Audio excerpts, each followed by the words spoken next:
Hello, everyone. Welcome. Today we are happy to have Amy Robeson with us. Amy does some Akashic Record readings. I think you do a little bit with light language, some channeling. So we're excited to have you share with listeners how this all started for you, when it started for you, what were the first things that you started to have happen. If you want to start there. Yeah, thanks for having me on. I started remembering things at a very young age. My first memory started when I was like one. Um, and I started having prophecy dreams when I was under the age of 4. And then I would remember those dreams starting at like 5 or 6. And so for me, how I started this journey wasn't really in childhood, but as an adult now, I know where it started in childhood. But it started in a dark place in my early 20s where I decided I didn't want to be here anymore and that I needed support and I needed help. And I started receiving intuitive messages around doing hot yoga. And I didn't have that languaging at the time, but when I started hot yoga and I Googled it, I found a Bikram studio. Bikram's now called Hot 26. In the first studio I went to, it was like such a profound experience for me because I felt like for the first time I was safe in my body. I had like a massive dopamine hit because it just felt like I was on the right path. And I listened to what my intuition was telling me to do. And that led me to the next thing that led me to the next thing. But where I had like my next big breakthrough in my journey, especially with the Akashic Records, was when I went to move to be with my now husband. I cracked my tailbone for the second time in my life. I had no new friends in a new city, and I was in a search of what do I want to do? I don't know. I don't want to go back into my previous career. I'm spiraling down into a super deep depression. I don't want to get to the place where I don't want to be here anymore. So I sat with what have I been wanting to do that I haven't done yet? And that was I wanted to start meditating and I wanted to learn about meditation. And I wanted to learn about dream interpretation because I was having nightmares. And my dreams have always followed me since I was a kid, where I've understood certain dreams, but these dreams were haunting. Like either I was being killed or someone else was being killed in my dreams. And so I wanted to understand them. And I found my first teacher that had she was a trance medium like Edgar Casey. And I met with her and I had a soul reading and I was telling her about my dreams. And she goes, I teach meditation and I teach dream interpretation. I'm like, oh, perfect. So that's where it started. And when I started doing that work, I accidentally found myself in the records. And so then I went on this journey of becoming a healer and understanding what that meant and finding the records. And once I discovered what the records were, I realized I've been entering them since I was a kid and really utilizing them in a different way because I knew things as a kid that most people didn't know. And my brain felt like I was adult from a very young age. And so for me, it started when I was a kid, but didn't really happen until I was in my 20s, if that makes any sense. When you Yeah. say entering the records, are you referring to you started to recognize that things that you were feeling and sensing and knowing about people were actually coming from a source of information? Is that what you're saying? Or how did you recognize the records as being maybe different than your intuition or connecting to the person individually? Yeah, so I ended up in like a community in where I used to live, a spiritual community, and I learned about the records through that. And once I learned what the records were and I started playing in them, I'm like, I've been playing in these when I started my dream interpretation work and in my meditation. And then because what would happen is in my meditation, I would see things and those things would come true. Like I'll give you an example, really strange like things like saw a dead lizard underneath my work desk. And I worked in the car business before. So this is what I saw in my dreams or in my meditation. And then once like maybe a week later, I had a dead lizard on my ironing board in my house. And then the next day I had a lizard just running around my house. And then the next day there was literally a dead lizard underneath my desk at work. And so what the guardians were trying to show me was, I've been here before and we've done work with you before. You're accessing it now in a different way. So let's start our work. And I didn't have any of that languaging because I've been playing in the records now since 2012, but I didn't have that languaging now that I have then that I have now. Mhm. Interesting. So you use, is it like you call it crystalline energy to connect the records? Can you explain to viewers what that is and how you use it? Yeah, so we're moving from carbon-based beings to crystalline beings. So working with the crystalline energy is really important because the crystalline energy can support us where we're deficient or can balance us where we're maybe overblown out or overexpanded. So for example, if someone's not grounded, that student might get more grounding stones to open their records, while someone else is really needing to open up their upper chakras and really connect with the ether element. They're going to get different crystals. And so we handpick three different crystals for each student in my Akashic Record program called Sacred Awakening.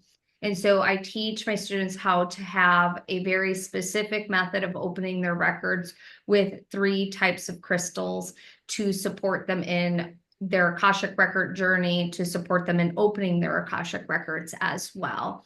And each student's crystals are unique to them and to their experience to opening up their records. Okay, all right. So would you say, now I know this is a course that you teach people how to learn to open their own Akashic records. What would you say to someone who feels like it's something that you can do, say, but the average person couldn't do it? It's too difficult. I don't have that gift.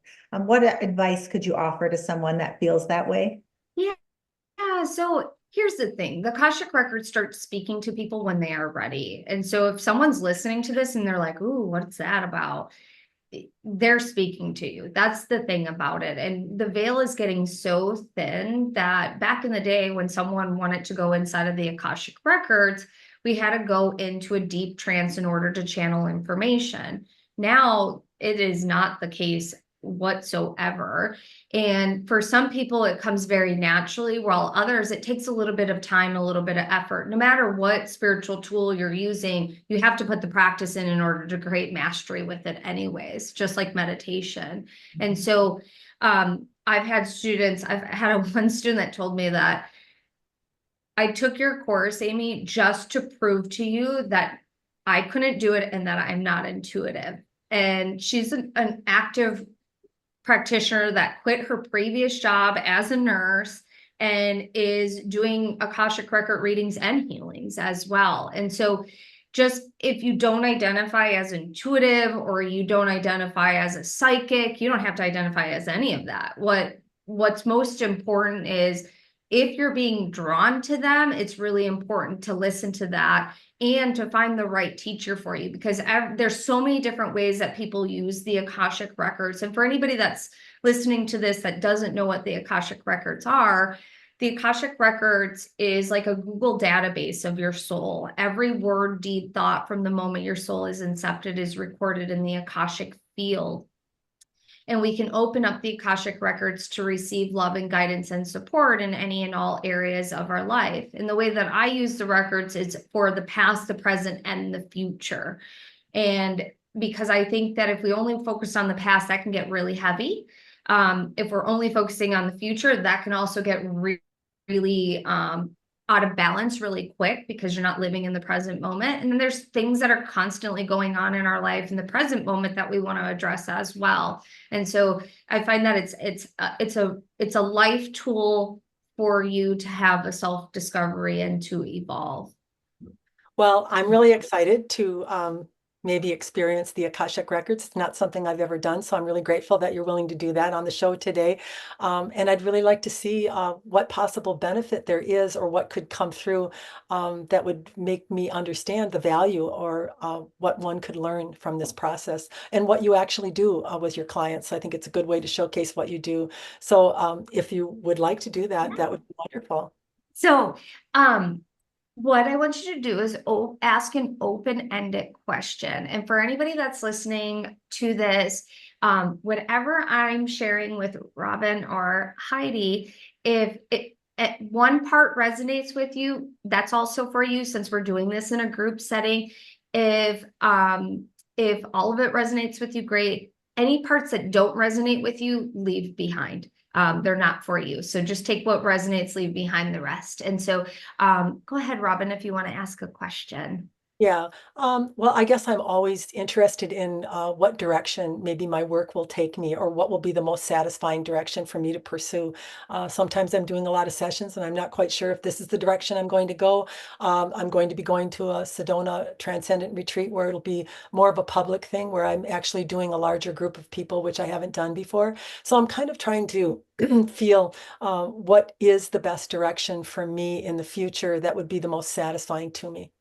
They're saying that groups is where your heart is heading, because what's going to happen is you're going to have a bigger impact and it will be less energetic output at the time. And what do they mean by that? So if you're doing single sessions, there's energetic output for every single session you do, where if you're in a group setting, there's the output for the group, but you're using the same amount of energy for the group as if you are for a single session as well. And it will feel a little different at first, but because you've been doing this for so long, it's just like going to like create this like really ease and flow. They're saying that groups for you will allow you to have a more enriching experience with where you're taking your work. Not that you're not having an enriched experience with your one-on-one sessions. They're just saying that the groups just allow you to have a bigger impact, which allows you to see what the ripple is in a different way than when you're just doing one-on-one work. Does that make sense? Yeah, it does. Yeah. And as far as the records go, is there anything that that would be helpful for me to know or something that I'm not really seeing in myself or in my life at this time? Yeah, they're wanting you to start working with color theory. And so there's one color in particular that's coming through for you to start working with, and that is red. Red you can work with, let's say, eating red things. You can also work with it in terms of wearing red or adding red to your day. So you could wear a red bracelet, or you can wear a red shirt, or you can write in red pen or red marker for the day. You could eat a red apple if you have a particular plant that has, I forget what the names of them, but like red flowers on it. But adding that color in is going to assist you in starting to work on the ancestral womb and the lineage of your ancestors. And that particular color is really powerful in bringing grounding and energizing if we're looking at it from the root chakra perspective.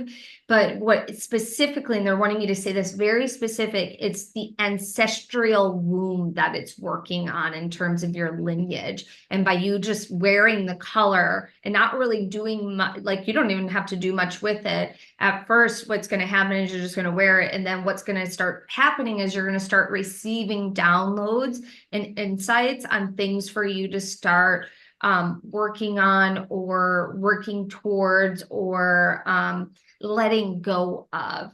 And these could be old habits, patterns, or thoughts, or they may be old childhood memories that pop up for you to observe, for you to take a look at in terms of, oh, I wonder why that memory is popping up. And as I'm observing that memory, what emotions are attached to it for me to take a look at that may be wanting to be embodied or wanting to be felt, to be released from the body to make more space for something new.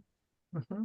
Okay, so is it my understanding that certain colors implemented, I know that one is suggested for me, but if I were to choose other colors, would that in fact bring up other emotions or types of situations, or would that not be the case?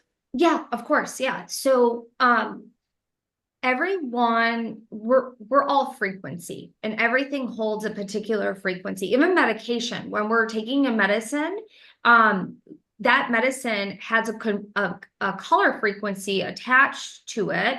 Even if the pharmaceutical company doesn't realize this, there's an energy that's attached to it, a color frequency that's attached to it, that if we're missing that color frequency in our body, it's going to help us bring that color frequency into our body.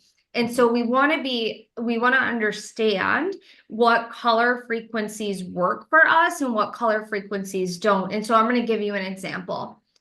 Anytime I wear the color black as a t-shirt, I feel like crap. Like, I don't feel good. It is not a color that makes me feel energized. But if I'm wearing other colors, let's say like yellow, mustard yellow is like my color. It makes me feel really, really good. The difference in that frequency is really night and day different.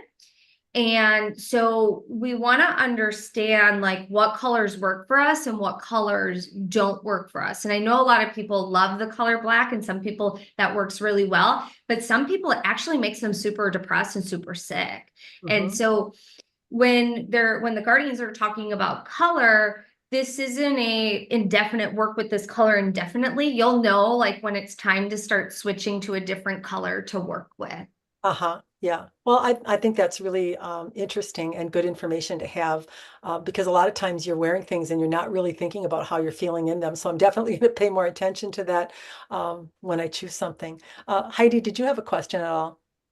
I do. Before I give my question, I just want to say what you mentioned there about color is interesting because I don't know how it serves me. It really doesn't. But my whole life, when someone would say a number or someone would say a letter, I always associated a color with the number or the letter. I And love that. I don't know why that happened, but I would like I'd always see an A as being red, or it's like so I don't know how that ties into what you were saying, but it just kind of triggered that in me when you were sharing about colors. Mhm. Yeah. Yeah, that's really neat. So the guardians are saying for you, the alphabet or numbers has a light spectrum attached to it. Everything has a light spectrum Mhm. attached to it, right? And Yeah. so for you, color theory is really powerful. Like if I'm even just looking at you have like the chakra colors on your wall, you have a Mhm. colorful map Mhm. behind you. Color is super important in your life. And Mhm. so what they're suggesting is start making notes of that theory, that those downloads that you get, because what you can see is if there's a correlation between numbers and letters, because they're not showing me exactly your system. What they're Mhm. saying is this is some of the work for you to start working on in terms of how you're um viewing the lens through the light spectrum, Mhm. let me say that slightly different. They're saying like how you view the world and Mhm. everything that's attached in the world through the light spectrum. And for you, that would be the numbers and the letters, and seeing how they are similar and different in terms of where the colors lie on it. What's interesting is we are only able to see 1% of the light spectrum. Mhm. And so for what they're saying is like for you to actually see the light that's attached to the letter and the number, you're seeing at a higher percentage. Mhm. Interesting. All right. Isn't that neat? Like, I think that's Yeah, so neat. it's neat. That might be why she remembers every single phone number from her I do. earliest childhood friend to the age that she's at now, and every business that she ever calls. She's the walking phone book. I usually just call her for the number and she produces it. Oh, I Yeah, love I do. that. And I don't know why, because it's a great skill to have for like casual interactions, but it's like, how does this really benefit me in life outside of I don't really need to look numbers up? Because I can do that, like all my kids' bank account numbers, social security numbers, birthdays, credit card numbers, everything stays in my brain and they come up in directories. So like if someone would ask me a phone number to say a retail store, whatever retail stores I know the phone number to, the group would come up together and then I would just look for the one that's for that store. And so it is handy, but I haven't Do you found have a a real great photographic memory? application. What's Do that? you have a photographic memory? I don't know if that I would say that, but for numbers, they stick You with might, like, me. that feels very, that feels very photographic. I Yeah. had a friend that used to, he would just, like, if he just saw someone's, let's say, like the grocery store membership card, Oh, he'd yeah. be like, someone could flash and I could see their number really quick and I could instantly remember it. And that's Mm. photographic memory Mhm. typically, because it categorizes it in that way. So I think that's cool, because I think it's really hard since we've gotten our cell phones, that most people don't remember anyone's numbers anymore. Right. Yeah. Yep. Yeah. I'll be good if the cell phones go down, people can call me and I'll give you the phone number. If they remember your number. So my question would be, I've had kind of a stressful year, lots of things that have went down that have been emotionally difficult. I'd like to know, like future wise, things I could do to help assist in the healing of it, or what the outcomes will look like for me. Okay. So this is funny. When before we started recording, I opened the records differently, and it was so interesting because I always have the records open anytime I do a podcast interview. And I heard the guardian say, open it differently. And what they wanted to show me a visual, and what they showed me was a bikini. And I was like, oh, that's interesting. Why are you showing me a bikini? And I'm like, I don't know who this is for. I don't know if it's for Robin or Heidi. And eventually they're going to tell me. And so Yeah. when you're asking your question just now, they showed me the bikini again. And Oh. the reason why they're showing me a bikini, they're not telling you to go put on a bikini. Mm-hmm. What they're saying is it's important for you to start taking more vacations, more time, spending more time outside, spending just more fun and leisure in general. Mm-hmm. Because what's happening for you is your nervous system is so wound up with to-dos that your inner child is craving spontaneity, like where it's like, you know what? I'm just gonna go have lunch by myself in this new cafe that just opened up. Or I'm gonna go take a walk in the park today, or I'm going to go spend some time outside in the sun and just, recalibrate, rejuvenate. And by doing that, what you're going to find is that there are so many messages that are wanting to come through that you have a massive backlog because they don't have space to land for you. And they land in spontaneity. They land when you're having fun. They land when you're just having a casual conversation with a friend.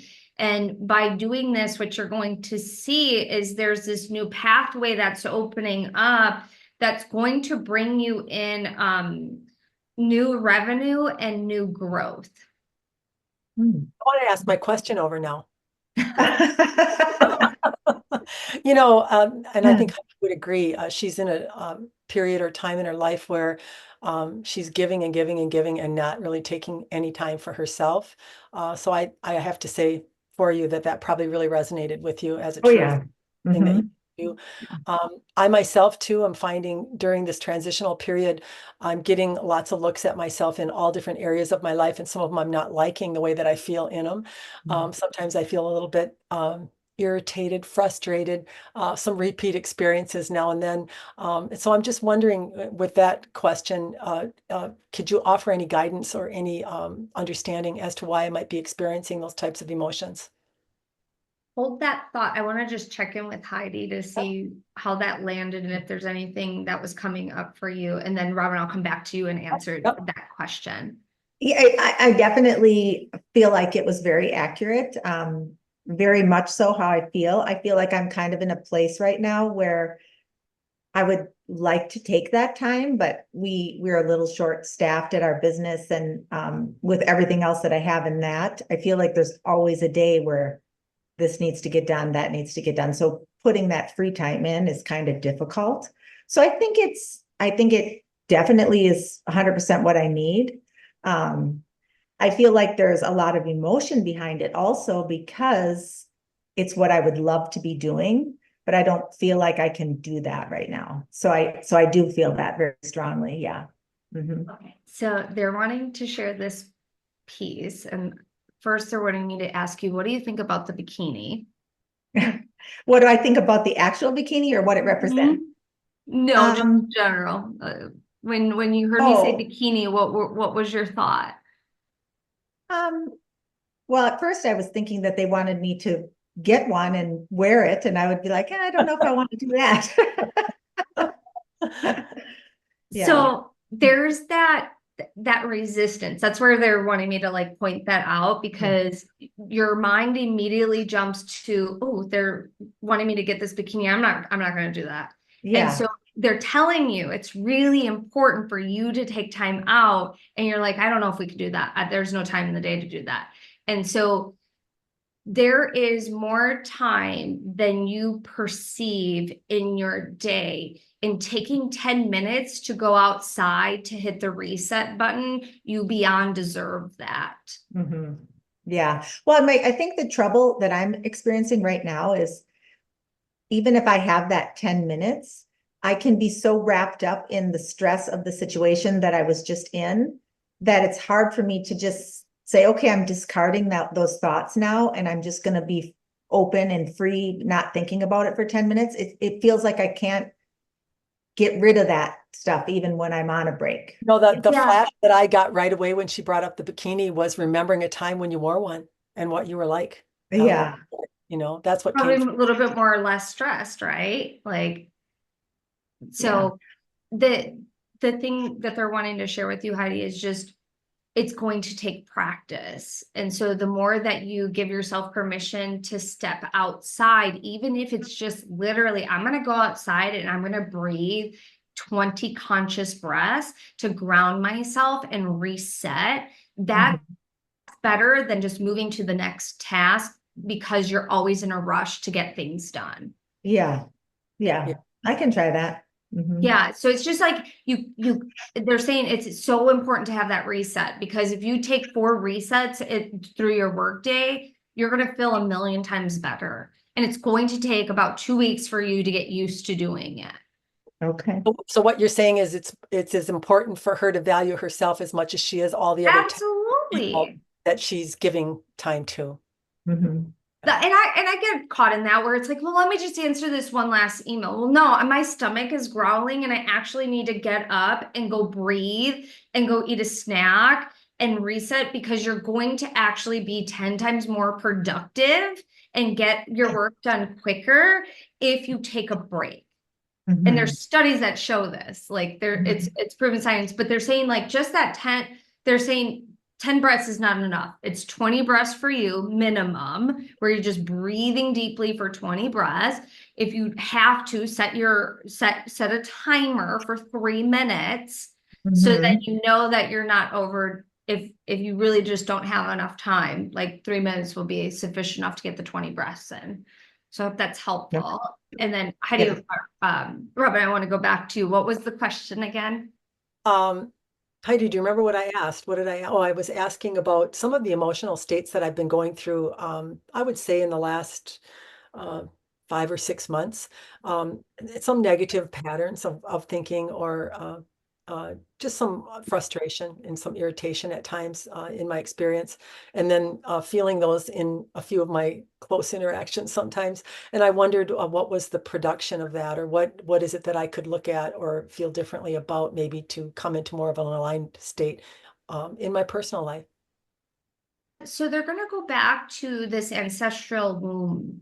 Um, what's happening in your lineage right now is there's some old patterning that's coming up. to be healed.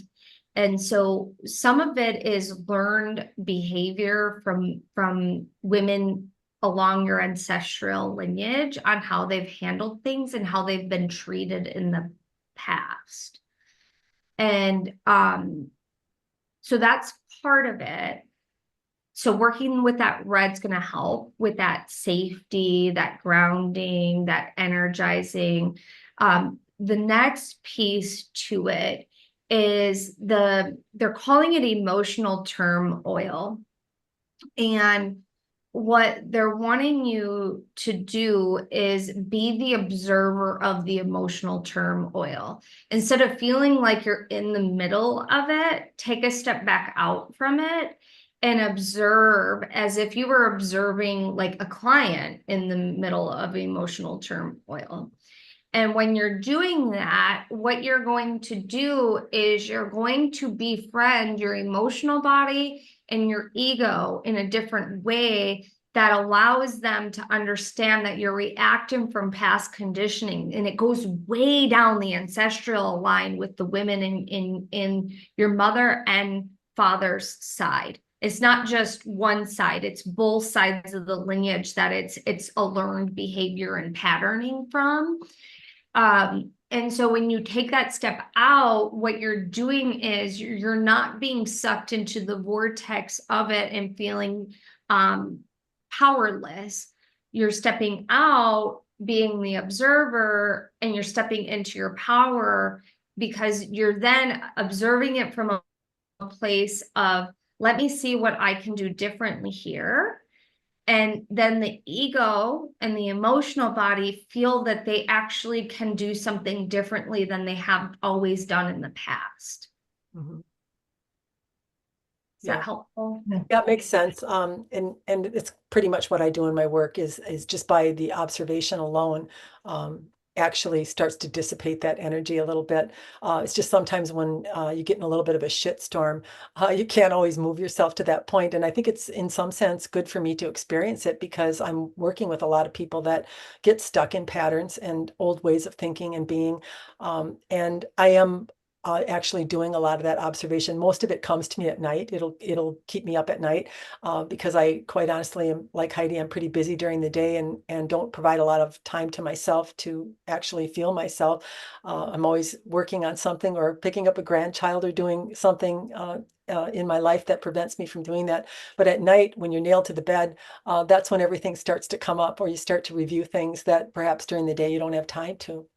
Yeah. And I find it interesting that you did bring up this lineage thing for Robin, because that was what she's been working on a great deal lately. So I find that funny. I love it. I love when all the dots start to connect. I'm going to put on a red top as soon as I get done here. I love it. I love it. I love it. The thing that I'm hearing for both of you, maybe it would be great if you both hold each other accountable to do a 10 or 20-minute meditation practice in the midday where it's your reset button, where it's like, you know what, I'm going to take this time and I'm going to do this. And you got to eat, you got to drink, you got to pee during the day. So adding 10 minutes to your day to do that, it might be really helpful. And if you both can hold each other accountable for it, I think you'll both start seeing really massive results with it. But again, there's that resistance. I'm so busy. Well, what I have found when I'm at my busiest, I'm actually the most productive because I add all these extra tools that I don't normally do when it's just an average day. But the average day is just as busy when I'm, let's say, in the middle of a launch, or I'm like, have a lot going on in my own business where there's project after project, deadline after deadline. There's all these people asking me for help with things where it's like, I take way better care of myself when I know I'm getting into like the busy season. So it's like setting up those priorities ahead of time so that you can start seeing different results. And they're saying that what's going to happen if you do like the 10-minute meditation and you both do like be accountability partners with it, you're both going to start receiving insights in a different way, that sometimes they'll be similar insights and sometimes they'll be like so polar or opposite, because they're, you know, they're your insights, but they're also insights that you may be receiving for each other, because collectively, sometimes we're receiving things that are similar because that's what's going on in the collective. And so then it validates something that you may be experiencing, Heidi and Robin, you may be experiencing, but neither one of you talked about it. But then you're doing these 10-minute meditations during the day, during the work week. It starts shifting things, and they're saying you're going to see a lot of money magic with it too if you decide to do it. Okay, well, that's great advice. We gotta just apply it. Well, I Yeah. think Well, you gotta work through the resistance, because Yeah. there's more resistance importantly, it's just there to do providing it. some, time to do something that we value for ourselves, not just always serving others. That you actually, you know, even more than the 10-minute meditation, that like you said, you take a lunch out, or a time to sit and listen to some music that you really like, or even if it's weeding in your garden where you normally wouldn't give yourself time to do it. It's those kind of things that are really connective when you're feeling a lot of negative emotion or you're stressed, is Yeah. providing some time for yourself, basically. And I really see it in Heidi's life, because she's almost 8 years behind me. So her life is, she's still working alongside of her husband in his business, and she does have grandkids. My husband and I are retired from our business. I have the work that I do now, but I also have grandchildren. So, but her life is a little bit more taken up. Let's just use that for right now at the Yeah, time. different chapters. Yeah. Different chapters, different seasons. I remember feeling that way, is what I'm trying to Yeah. say. I get it. Well, yeah, and I agree with what you say about the when you're busy, you become more productive, because I have seen like increase in productivity because I've had to fit more in. The part of me that, like when I was mentioning sitting that time and not focusing on what I have to do, I think that's the Virgo in me, because I am very much somebody that if I have a lot of tasks, like some people, like one of my daughters, she can think she has all these tasks, but she's going to go take her 2 hours and do this and go do that. And then maybe she's up till midnight doing her task. Where I couldn't. No, but me, I couldn't. when I have tasks, they come first. Like I want to get everything done on my list before I go to a free time. And if I try to go to the free time before everything's done on my list, then it's hard to relax. It's hard to go into that state. There's this thing I've made peace with a long time ago, and that is there are always going to be things on my to-do list. Mm-hmm. And my mental health and my physical health is more important than my to-do list. And if I can get 2 big things done for the day, or 2 tasks on that list for the day, it's great, because there's always things to do, especially if you're an entrepreneur. There's always things to do. Mm-hmm. And for me, like I'll follow the energy of the day. Like I just got done doing a massive launch. So I was on for 2.5 weeks straight every day for a live, except on the weekends. And it's a lot of energy. I'm talking to a lot of people. I'm answering a lot of emails. I'm doing all this stuff. And the other day I'm like, I don't have a meeting. You know what? I feel like going to go do whatever I want to go do.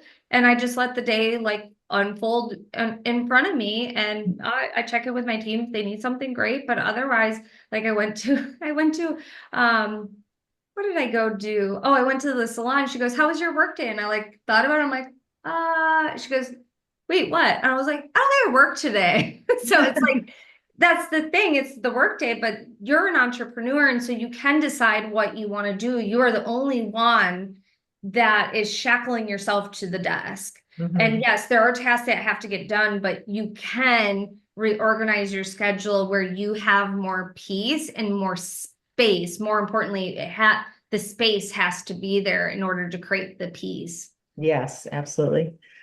So would you have a message for our listeners? Anything general that you'd like to share? Yeah, absolutely. So playing off of the theme for both of you, and the guardians are saying that it's really important to listen to the physical body and not the mind. The physical body gives us signals that the mind is going to override, because there's an endless filing cabinet of things that the mind can constantly come up with to think about and to do, where the physical body is very primal, and the physical body is here to send us information on, hey, I require more sleep this week, or I require more nutrition, or I'm craving apples. There's a reason why you're craving apples, because there's something in that particular, let's say, fruit or that particular food that's going to provide a certain nutrient or a certain type of vitamin or benefit to your human body that's going to help you recharge, regenerate, and improve your health. And so just as it is important to get things done, it's really important to listen to the body and slow down. And the more that we slow down, the more that we're going to actually have deeper communication with the body. And the other thing that the masters, teachers, and loved ones are saying is that when you take time to care for yourself in a way that you would care for a new puppy or a new kitten or and you get to fill in the blank, maybe a new infant, if you care for yourself just the way you would care for them, you're going to start viewing yourself as an innocent child of creation. And you can fill in that word with God, universe, whatever sacred title you give that being, but you deserve to mother and father yourself as an adult the way that any child or any puppy or any kitten or any type of animal deserves to be held and nurtured and cared for. And the more that we realize that we're innocent children still, the more that childlike wonder will open up, and that imagination will take us into new avenues, and new doorways will open up that are in complete soul alignment with the path that you are meant to be on, to have the soul evolution that you are meant to have. All right. Well, thank you for that. It's really beautiful. If viewers want to know more about your services, how can they get a hold of you and learn what you do? Yeah, so I'm usually always hosting something free online. I have a weekly podcast that's called Awakening with Amy Robeson. You can go to my website, and we have a free gift if you want to sign up for 20 plus free healings, meditations. That is theamyrobeson.com/free, and that's TheamyRobeson.com/free. And you can check out our free events and things that are going on for the week. Awesome. Well, it's been so nice having you. I really felt and heard everything as being truth. I really enjoyed listening to your insights. So thank you very much for that. Yeah, I really enjoyed it as well. And I think you would just be a great person for people to meet with. You did provide a lot of insight and understanding to the situations that both Heidi and I are going through. If you enjoyed this broadcast, please subscribe below. We would love to have Amy back on again someday. It's been a real pleasure. Thank you. Thanks for having me. This was so much fun. Thank you. you.